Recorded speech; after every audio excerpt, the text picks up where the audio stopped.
dice que es la historia de un barrio y historia de Bogotá. Además yo diría que no solamente es la historia de un barrio y la historia de Bogotá, sino la historia de una familia. Para construir una crónica necesitaba personajes.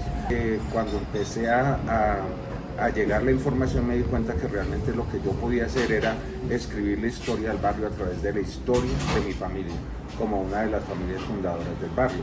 El contenido se remonta a la historia de mis papás, por qué llegaron acá siendo campesinos, inmigrantes, por qué se volaron de la casa, cómo llegaron, cómo se conocieron y en qué momento después de trasegar por distintas zonas de Bogotá como inquilinos llegaron a su propio casalote acá en el barrio y cómo se fue construyendo la historia de la familia y la historia del barrio en paralelo.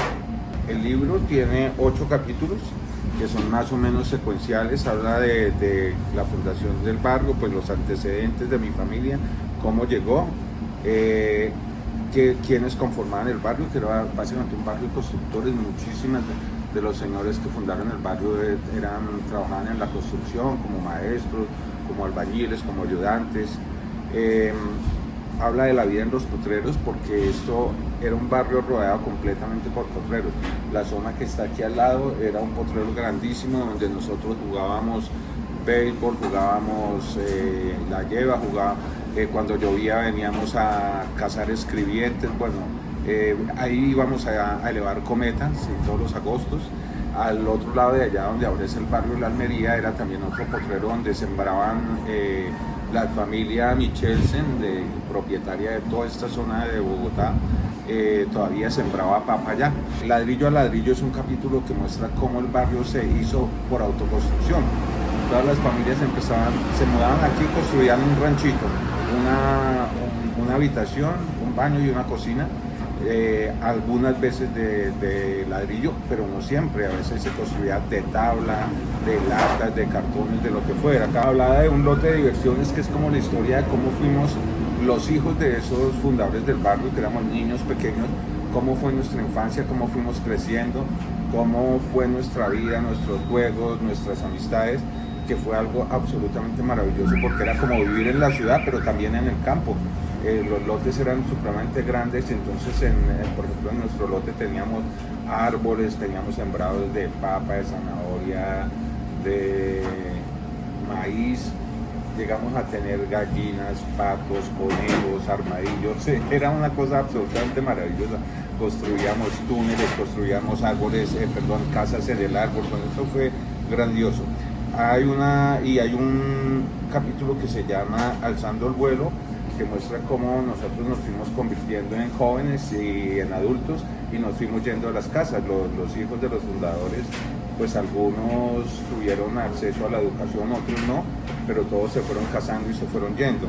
Y finalmente está el capítulo que se llama Adiós a las casas, que habla sobre cómo ya en el siglo XXI los fundadores de estas casas empiezan a morir, sus herederos se dividen, venden las casas en algunos de los casos y esas casas empiezan a ser compradas, como son tan grandes, tenían 10 metros de frente por 25 de fondo, empiezan a ser compradas por personas para empresas, o sea, se convierten en bodegas, en fábricas, cosas así por el estilo, y el barrio empieza a tener una transformación radical. Decidí ponerle el nombre Soledad Anónima porque cuando le estaba buscando el nombre, mi hermana Gloria se le ocurrió que este barrio era la Soledad Anónima porque la Soledad conocida es la que queda al lado de Tegucigalpa. Entonces dijo, no, es que nosotros somos la Soledad Anónima, la conocida es la otra, entonces me pareció que era un nombre perfecto llamarlo Soledad Anónima. Este es el Colegio San José Norte, que forma parte del barrio, fue construido por la comunidad, yo creo que en los años 70, 60, se organizaron y ellos mismos construyeron las primeras aulas, las primeras instalaciones, y acá estudiaron mis hermanas. Esta es la calle 74A, donde queda mi casa paterna allá arriba, y mis primeros recuerdos es que esta calle era abierta.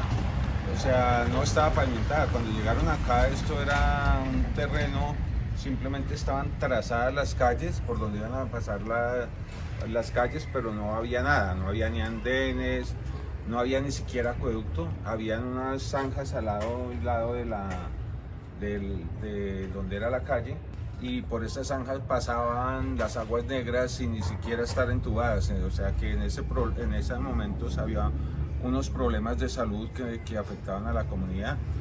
Lo primero que logró la Junta de Acción Comunal y la organización de los vecinos fue que se canalizaran las aguas negras, y mucho tiempo después empezaron a pavimentar las calles. Esta esquina es muy importante para el barrio porque en la parte de allá quedaba la primera lechonería que hubo.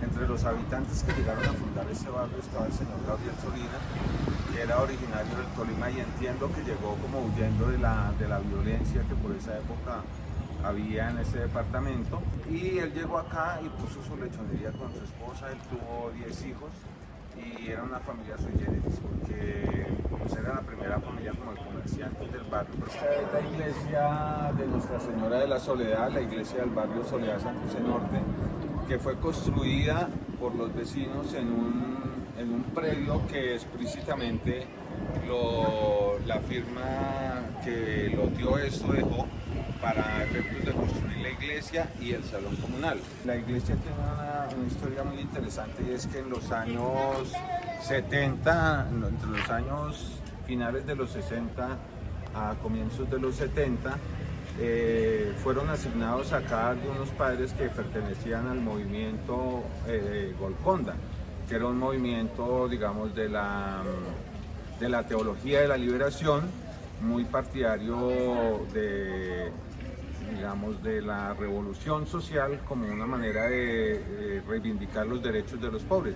Finalmente Golconda se disolvió por todas las presiones que se ejercieron en su contra, y yo creería que por efecto de esa catequesis y de esa pastoral que hacían estos curitas de Golconda, este es un barrio de gente muy progresista. Y aquí en esta esquina quedó la primera tienda del barrio, que era la tienda de la familia Cetina.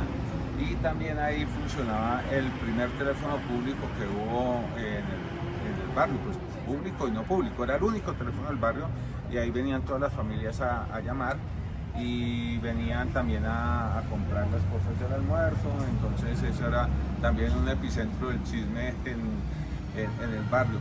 Después, cuando mi papá empezó a trabajar en la empresa de teléfonos, instalaron en mi casa el primer teléfono privado que había en el barrio, y nuestra casa se convirtió en un centro también de comunicaciones. Allá llamaban a todo el mundo porque al público no podían llamar a nadie, en cambio en el privado que teníamos nosotros sí.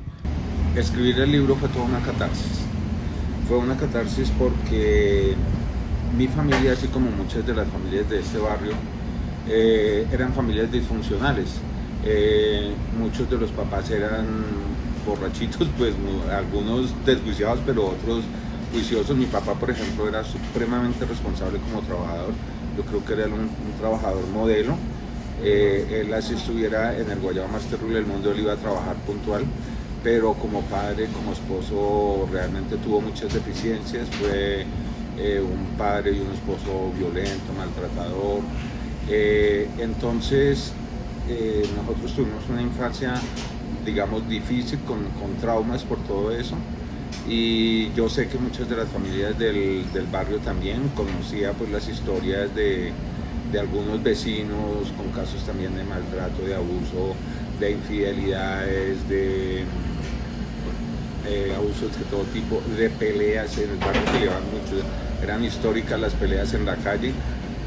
Entonces, digamos que es evocar todo eso en mis recuerdos, en los recuerdos de mis hermanos, de mis papás, de los vecinos, pues fue algo que revolvió muchas emociones en mí. Yo lloré mucho escribiendo el libro, porque pues era también como hacer la catarsis, como ya había dicho, y perdonar. Yo creo que el escribir este libro fue un proceso que me ayudó mucho a perdonar a mi papá por todas las cosas que hizo, y curiosamente yo tenía el temor de que mi papá se iba a enfurecer mucho conmigo por escribir ese libro y por no guardarme lo que pasó, porque yo no me guardé lo que pasó, yo conté las cosas como fueron, y no, Curiosamente él no se enfadó conmigo, él se sentía muy orgulloso de que yo hubiera escrito el libro. Yo creo que todos al escribir, al aprender la realidad, al tomarla, al hacer memoria de ella, a procesarla, uno se está liberando de ella, o sea, de las cosas malas que le pueden haber ocurrido, o también está exaltando las cosas buenas y obviamente es liberador. Yo al revolver toda esa infancia, toda la adolescencia y todas las cosas que pasaron en mi vida, pude hacer la catarsis de todo lo bueno y de todo lo malo que me pasó y me pude liberar de muchas cosas. Entonces siempre en esos procesos están implicadas las emociones y obviamente que poner en escena las emociones es un proceso liberador.